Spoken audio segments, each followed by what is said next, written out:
இன்னொன்று விஷயம் நம்ம புரிஞ்சுக்கிட்டோம். எனக்கு நிறைய ரசிகர்கள் சினிமாவிலிருந்து அரசியலுக்கு வந்தவர்கள் என்னுடனேயே சேர்ந்து இருக்கிறார்கள், இந்த கூட்டத்திலேயே இருக்கிறார்கள். ஆனால் என் அனுபவத்தில் நான் புரிந்து கொண்டது, ரசிகர்கள் வேறு, வாக்காளர்கள் வேறு. இப்போ இந்த கமல் பேசின இந்த பேச்சு தான் இன்னைக்கு பயங்கர ட்ரெண்டிங்காக இருக்குது. ஏன்னு கேட்டிங்கன்னா, இவர் விஜய் அவர்களை தாக்கி பேசினதா இந்த பதிவு வந்து பார்த்திங்கன்னா எல்லாராலும் பார்க்கப்படுது. ஏன்னா விஜய் அவர்கள்கிட்ட இருக்கிறது வந்து ரசிகர்கள், அவங்க வந்து வாக்காளர்களாக மாற முடியாது. ஸோ இந்த ரசிகர்களை நம்பி விஜய் வந்து அரசியல் தொடங்கி இருக்கிறது அவருக்கே ஆபத்தாக முடியும் அப்படின்ற மாதிரி இந்த கமலஹாசனுடைய இந்த ஒரு குறிப்பிட்ட வரிகள் வந்து பார்க்கப்படுது. இது வந்து ஒரு செட் ஆஃப் நரேட்டிவ்னு சொல்லுவேன். வாக்காளர்கள் ரசிகர்கள் இப்படின்ற இந்த பிளவை வந்து பார்த்திங்கன்னா இப்போ எல்லாருமே எடுத்துக்கிட்டு வராங்க. முக்கியமாக விஜய்க்கு அகெயின்ஸ்டாக எடுத்துகிட்டு வராங்க. ஸோ இது எந்த மாதிரியான இம்பேக்டை தமிழக வெற்றி கழகத்தில் ஏற்படுத்தும் அப்படின்றது தான் நம்ம இந்த வீடியோவில் முழுசாக பார்க்க போகிறோம். ஸோ என்னுடைய சேனலுக்கு நீங்கள் யாராவது ஃபஸ்ட் டைம் வரீங்க அப்படின்னா சப்ஸ்கிரைப் பண்ணிவிட்டு பெல் பட்டனை ப்ரெஸ் பண்ணுங்கள். அண்ட் முக்கியமாக லைக்கும் ஷேரும் பண்ணிங்கன்னா என்னுடைய கருத்துக்களும் என்னுடைய தமிழக வெற்றி கழகத்தின் சப்போர்ட்டும் நிறைய தளபதி ஃபேன்ஸுக்கு போய் சேரும் அப்படின்றதையும் இந்த வீடியோ மூலிமா சொல்லிக்க ஆசைப்படுறேன். Welcome to Vijay stock and welcome to அடுத்த வீடியோ. வாய்ஸ் கொஞ்சம் கடப்படாக இருக்கும், ஏதாவது சளி பிடிச்சிச்சு, அதனால் அட்ஜஸ்ட் பண்ணிக்க. இதற்கு திமுக பார்த்தீங்கன்னா தன்னுடைய ஐடி விங் சின்ன சின்ன பசங்களை வச்சு தமிழக வெற்றி கழகத்தையும் விஜய் அவர்களையும் டார்கெட் பண்ணி ட்விட்டரில் ட்வீட் போடுறதா இருக்கட்டும், இல்லைன்னா அவதூறு நியூஸ் பரப்புறதா இருக்கட்டும், இந்த மாதிரிலாம் பண்ணிட்டு இருந்தாங்க. ஸோ இனி பொறுக்க முடியாதுன்னு சொல்லிட்டு தன்னுடைய கூட்டணி கட்சிகளில் இருக்கவங்கள விஜய்க்கு அங்கே முதல்ல ஸ்டார்ட் பண்ணுங்கள், நீங்கள் பேசக்கூடிய ஒவ்வொரு வார்த்தையும் அங்கே போய் ரீச் ஆகணும், அவங்கள நீங்கள் டார்கெட் பண்ணால் தான் நம்ம வந்து அடுத்த 2020 செழிக்க முடியும் அப்படின்ற மாதிரி ஒரு அஜெண்டா கொடுத்துட்டாங்க போல இருக்கு. அதில் பலியிட யாருன்னு பார்த்தீங்கன்னா நம்ம கமலஹாசன் அவர்கள் தான். ஏன்னு கேட்டிங்கன்னு வச்சுக்கங்களேன், மக்கள் நீதி மையம் அப்படின்ற ஒரு கட்சியை 8 வருஷத்துக்கு முன்னாடி ஆரம்பித்தார். இந்த மையம்னு பேர் வச்சதுலேயே ஏகப்பட்ட பேர் வந்து அந்த டயத்தில் ஒரு கொஸ்டினை வச்சாங்க, ஏன் மக்கள் நீதி மையம்னு வச்சுருக்கீங்கன்னு போது இப்போ இவர் என்ன சொல்கிறாருன்னா, நான் அந்த பக்கமும் இல்லை இந்த பக்கமும் இல்லை, நான் நடுநிலையாக இருந்து மக்களுக்கு வந்து எல்லாமே செய்வேன் அப்படின்ற ஒரு விஷயத்தை வந்து பதிவு பண்ணார். ஸோ அது எப்படி இருக்குன்னு பார்த்தீங்கன்னா, எனக்கு இந்த நடுவில்னு சொல்லும் போது இப்போ சீமானுடைய அந்த ஸ்பீச் தான் ஆகும் வருது. ஓரத்தில் நில்லு, எல்லா இந்த ஓரத்தில் நில்லு, நீ நடுவான நில்லாம் லாரி அடிச்சு செத்து போயிருவா பாத்துக்க. அவர் சொன்னது விஜய்க்கு பொருந்துச்சோ இல்லையோ கமலஹாசனுக்கு பொருந்துச்சு. கட்சியில் ஆடி அடிச்சு செத்து போன மாதிரி மொத்தமாக முடிஞ்சு போச்சு. புரியுதுங்களா இல்லையா? இவர் வழியே இல்லாமல் எந்த கட்சி வந்து ஊழல் அதிகமாக பண்ணுதுன்னு சொன்னாரோ அதே கட்சி கூடாரத்தில் போய் இன்னைக்கு ஒத்த சீட்டுக்காக மொத்த கூட்டத்தையும் அடகு வச்சுட்டார். அந்த கலைஞரின் மகனாக இருக்கக்கூடிய நான் சொல்லுகிறேன், தர்மம் தன் வாழ்வதனை சூது. I am not prepared to answer you. You are anti-Indian. முடிவு பண்ணிட்டீங்களா? யாருக்கு ஓட்டு போட போறீங்க? குடும்ப அரசியல்ங்கிற பேர்ல நாட்டையே குழி தோண்டி புதைச்சாங்களே அவங்களுக்கா, இல்ல நம்ம உரிமைக்காக போராடும் போது நம்மளை அடிச்சு துரத்தினாங்களே அவங்களுக்கா? நலத்திட்டங்கிற பேர்ல நிலத்தையே நாசமாக்கி நம்ம விவசாயிகளை அம்மனமாக்கி நாட்டையே தலகுனிய வச்சாங்களே அவங்களுக்கா? இல்ல கார்ப்பரேட் கைக்கூலியா மாறி பணத்துக்காக நம்ம மக்களையே சுட்டு கொண்டாங்களே அந்த அயோக்கிய அரசியல்வாதிகளுக்கா? யாருக்கு ஓட்டு போட போறீங்க? இப்படி கட்சியை கொண்டு போய் தாரவாத்துவிட்டு இப்போ வந்து நான் வந்து புரிஞ்சுக்கல, ரசிகர்கள் வேறு வாக்காளர்கள் வேறு அப்படின்ற விஷயத்தை வந்து பதிவு பண்ணுறாரு அப்படின்னா it's a set of narrative. அப்போ என்ன ஆகுதுன்னா, இந்த இடத்துல எல்லாருக்குமே ரசிகர்கள்னால் நம்ம படத்தை மட்டும் பார்க்குறவங்க, இவங்க வாக்காளர்னால் வேறு அப்படின்ற அந்த கான்செப்ட் வந்து எல்லார் மைண்ட்லேயும் பூத்தப்படுது. இப்போ புரியுதுங்களா இல்லையா? அதாவது நீ வந்து ஃபேனாக இருக்காத, உன்னுடைய கட்சி செயல்பாட்டை பாரு, மற்ற கட்சி என்ன பண்ணுதுன்னு பாரு அப்படின்ற ஒரு விஷயத்தை நம்ம யங்ஸ்டர்ஸ் மைண்டில் பூத்துற மாதிரி ஒரு செயல் தான் இது. பட் இங்கே தான் கமலஹாசன் அவர்கள் தவறுறாரு. நீங்கள் ரசிகர்களிலிருந்து வாக்காளர்கள் அப்படின்ற ஒரு கான்செப்டை நீங்கள் மிஸ் பண்ணிடுறீங்க. ஏன்னு கேட்டிங்கன்னா, உங்களுடைய ரசிகர்கள் தான் நாளைக்கு உங்களுக்கு வாக்காளராக மாற போகிறான்.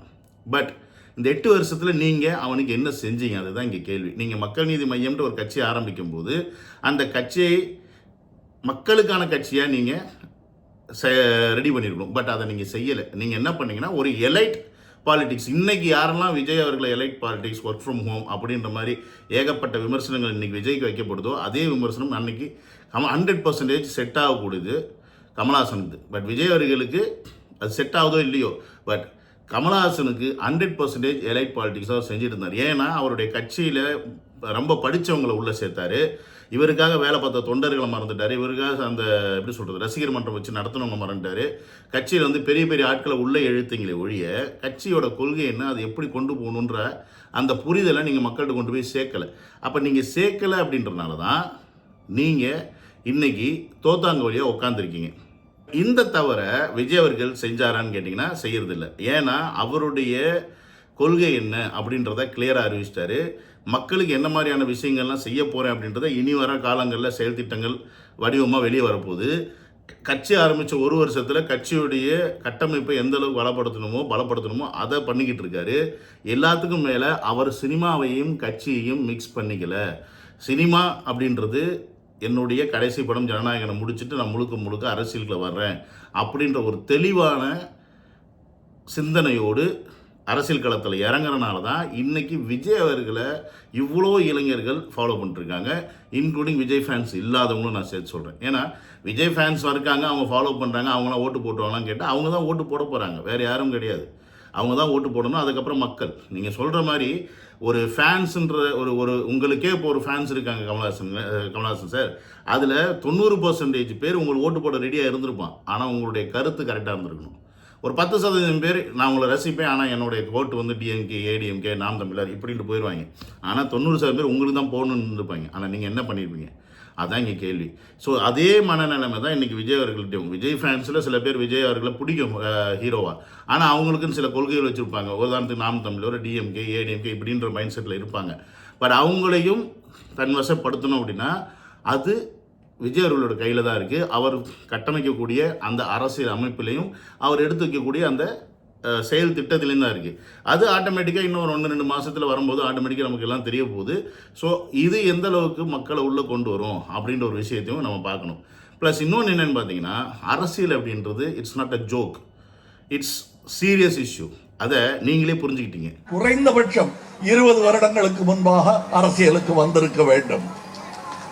அது வர தவறினேன் என்பதுதான் எனக்கு தோல்வியாகப்படுகிறது. எஸ், என்ன சொல்றீங்க? கிட்டத்தட்ட ஒரு 20 வருஷத்துக்கு முன்னாடி நான் வந்திருந்தா என்னுடைய நிலைமையே வேற அப்படின்னு சொன்னீங்க பார்த்தீங்களா? இதுதான் உண்மையான விஷயம். நீங்களும் சரி, ரஜினிகாந்த் அவர்களும் சரி, கிட்டத்தட்ட 20 வருஷத்துக்கு முன்னாடி நீங்கள் தான் டான் சினிமா துறையில்.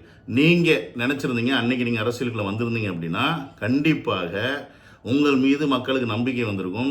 ஏன்னா நீங்கள் எவ்வளோ பெரிய ஸ்டாராக இருக்கும்போது அந்த சினிமா துறையை விட்டுட்டு மக்களுக்கு சேவை பண்ண வந்திருக்கீங்கன்ற அந்த நம்பிக்கையும் வந்திருக்கும். உங்களுக்கும் டைமும் இருந்திருக்கும் அட்லீஸ்ட் அரசியலுக்குள்ளே இறங்கி செய்கிறதுக்கு. ஆனால் நீங்கள் 2 பேருமே அந்த டயத்தில் உள்ளே இறங்கல. அதற்கு காரணம் என்ன பார்த்தீங்கன்னா, 2 ஆளுமைகள் இருந்தாங்க. ஒன்று கலைஞர், ஒன்று ஜெயலலிதா. ஸோ இவங்களை எதிர்த்து நம்ம எப்படி அரசியல் பண்ணுறது அப்படின்ற அந்த பயம், அந்த பயத்தினால சினிமாவையும் போயிடும், அரசியல் வந்து அரசியலையும் நம்ம வந்து ஃபெயில் ஆயிரும், பெட்டராக நம்ம ஒதுங்கிடுவோம் அப்படின்னு சொல்லிட்டு நீங்கள் விட்டுட்டீங்க. நீங்கள் எப்போ நீங்கள் கட்சி ஆரம்பிக்கிறீங்க? எல்லாருமே போனதுக்கப்புறமா தான் நீங்கள் கட்சி ஆரம்பிக்கிறீங்க. ஆனால் அந்த கட்சியுமே நீங்கள் கரெக்டாக செயல்படுத்தலை. பட் இந்த இடத்துல விஜய் அவர்கள் அப்படியே மாறுபடுறாரு. அஃப்கோர்ஸ் விஜய் அவர்களுக்கு இன்னும் ஒரு 10 வருஷ கேரியர் இருக்குது.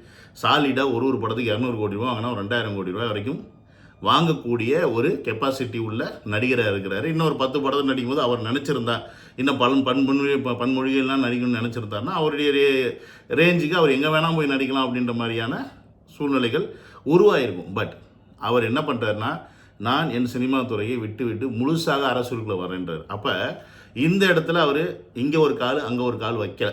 இப்போ நீங்கள் எப்படி வந்து 8 வருஷமாக வந்து பிக் பாஸ் ஷோ நடத்துகிறீங்க, படம் நடிக்கிறீங்க, அரசியலில் கொஞ்சம் நேரம் வர்றீங்க, யாரையும் வந்து போராட்டம்லாம் பண்ண மாட்டோம், எந்த விஷயத்தையும் கேட்க மாட்டோம் அப்படின்ற மாதிரி நீங்கள் கருத்து எடுத்து வந்தீங்கன்னா எப்படி மக்கள் உங்களை நம்புவாங்க? ஸோ உங்கள் ஃபேன்ஸை எப்படி உங்களை நம்புவாங்க? அதுதான் நீங்கள் கேள்வி, அதுதான் உங்கள் தோல்வி. ஸோ இதை நீங்கள் ஒத்துக்கணும். அதை விட்டுவிட்டு நீங்கள் விஜய் அவர்களுக்கு வந்து அட்வைஸ் பண்ணாதீங்க. ஏன்னா அவர் எல்லாத்தையும் அனலைஸ் பண்ணி இந்த அரசியல் அப்படின்ற ஒரு விஷயத்துக்குள்ளே இறங்கினா என்னெல்லாம் நடக்கும், யாரெல்லாம் எதிர்க்கணும், யார் மேலெல்லாம் ஏறி மிதிக்கணும் அப்படின்ற எல்லா விஷயமே அவருக்கு தெரியும். ஏன்னா இதை தான் ரஜினிகாந்த் அவர்கள் சொன்னார், நான் இப்படி நிறைய பேர் மேலே ஏறி மிதித்து போக வேண்டியிருக்கும், அதெல்லாம் நமக்கு செட் ஆகாது அப்படின்னு சொன்னவர். பட் அரசியல் அப்படி நீங்கள் இருக்க முடியாது செட் ஆகாமல். அதை விட முக்கியமான விஷயம், ஆளுமையை எதிர்க்கிற தைரியம் இருக்கணும். என்னது? ஆளுமையை எதிர்க்கிற தைரியம் இருக்கணும், ஆளும் கட்சியை எதிர்க்கக்கூடிய தைரியம் இருக்கணும். அந்த தைரியம் உங்ககிட்ட இல்லாமல் போச்சு. புரியுதுங்களா? அப்பையும் இல்லை இப்பையும் இல்லை. ஊழலை ஒழிக்க வந்துட்டுன்னு சொல்லிட்டு ஒரு சீட்டுக்காக நீங்கள் டிஎம்கே கிட்ட போய் சேரலாமா? இந்த கட்சி நீங்கள் அப்படியே நடத்திட்டு இருக்கலாமே. நான் தனியாக தான் இருப்பேன், இந்த ஊழல் கட்சி கூட சேர மாட்டேன் அப்படின்னு. ஆனால் ஏன் போய் சேர்ந்தீங்க? அப்போ எங்கே போச்சு அந்த உங்களுடைய ஊழல் ஒழிப்பு கொள்கை அப்படின்றது? ஏன்னா அந்த ஊழல்ன்ற ஒன்றும் யாருனாலுமே ஒழிக்கவே முடியாது. அது விஜய் அவர்களே வந்தாலும் ஒழிக்க முடியாது. அதை மாநாட்டிலே சொன்னார்.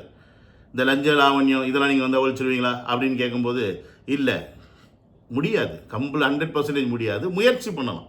ஏன்னா லஞ்ச லாவண்யம் ஒழிக்கிறது நம்ம கையில் இருக்குது. மக்கள் நம்ம கொடுக்காமல் இருந்தோம்னா அந்த லஞ்சம் வராது. அஃப்கோர்ஸ் அவங்க கேட்பாங்க, நம்ம கொடுக்காமல் இருக்கணும். கொடுக்காமல் இருந்தோம்னா அதுக்கான வரக்கூடிய பின்விளைகள் நம்ம பார்த்து தான் ஆகணும். ஏன்னா நம்ம நாடு அப்படி தான் இருக்குது. ஸோ அதனால் இந்த லஞ்ச லாவண்யம் அப்படின்ற விஷயத்தை ஒழிச்சிட முடியுமான்னு கேட்டால் அவ்வளோ சீக்கிரம் முடியாத ஒரு விஷயம். அதனால் நீங்கள் அதை தான் ஒரு கொள்கையாகவே எடுத்துகிட்டு வந்து கடைசியில் எவன் லஞ்சம் அடித்து எவன் வந்து ஆட்சியை பிடிச்சி வச்சுருக்கானோ அவன்கிட்டே போய் சேர்ந்துட்டீங்க. எனியோ கமல்ஹாசன், உங்களுக்கு 8 வருஷம் கழிச்சாது நீங்கள் உங்கள் கட்சி தோல்வி கட்சி அப்படின்ற புத்தி வஞ்சது பார்த்தீங்களா, அது வரைக்கும் சந்தோஷம். ஸோ நீங்கள் அட்வைஸ் பண்ணுற அளவுக்கு விஜய் வந்து அரசியலில் புரிதல் இல்லாதவர் நினச்சிங்கன்னா அது உங்களுடைய தனிப்பட்ட கருத்தாக இருக்கலாம், இல்லைன்னா ஒரு காழ்ப்புணர்ச்சியாக இருக்கலாம், இல்லைன்னா டிஎம்கேவின் தூண்டுதலின் பேரில் நீங்கள் பேசக்கூடிய விஷயங்களாக இருக்க முடியும். அப்படி தான் இருக்க முடியும் ஒழிய விஜய் அவர்கள் மேலே நல்லெண்ணத்தில் வந்து நீங்கள் பேசுகிறது தான் நான் எடுத்துக்க முடியாது. ஏன்னு கேட்டிங்கன்னா நீங்கள் சொல்கிற அந்த விஷயம் வாக்காளர் வேறு ரசிகர்கள் வேறுன்னு சொல்கிறீங்க பார்த்தீங்களா, இன்றைய ரசிகன் தான் நாளைய வாக்காளர் அப்படின்றத கமல்ஹாசன் போன்றவர்கள் மறந்துட்டீங்க.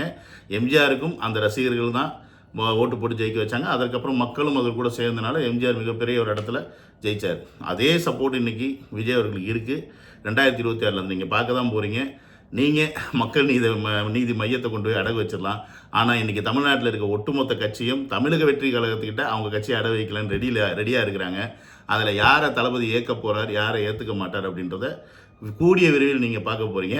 நீங்களே வந்தாலும் கரம் கொடுத்து வரவேற்க தமிழக வெற்றி கழகத்தில் தளபதி விஜய் அவர்கள் ரெடியாக தான் இருப்பார். ஸோ ஒரு சீட்டா இல்லை தம்பி கூட சேர்ந்து தமிழ்நாட்டுக்கு நல்லது பண்ணுறதான்னு நீங்களே முடிவு பண்ணிக்கிங்க. ஆனால் என்ன, உங்களை வந்து மக்கள் நம்ப மாட்டாங்க. ஏன்னு கேட்டிங்கன்னா நீங்கள் ஒரு பாப்பனர் பிராமிய இப்போ பேக்ரவுண்ட்லேருந்து வர்றீங்க. ஸோ அதனால் எலைட் பாலிடிக்ஸ் இந்த மாதிரி விஷயம்லாம் இருக்கிறதுனால பாமர மக்கள் உங்களை நம்ப மாட்டாங்க. அந்த ஒரு விஷயத்தில் விஜய் அவர்கள் உங்களை சேர்ப்பாரா மாட்டாரான்னு டவுட்டு எனக்கு இருக்குது. அதனால் நீங்கள் இப்போ டிஎம்கே கூட ட்ராவல் பண்ணுங்கள். என்ன பண்ணுறது, ஒரு சீட்டாவது கிடைக்குமே. காலம் போன காலத்தில் ஒரு பொசிஷன் வாங்கிட்டு உட்காந்துக்கலாம்ல. ஸோ அதை செய்யுங்க.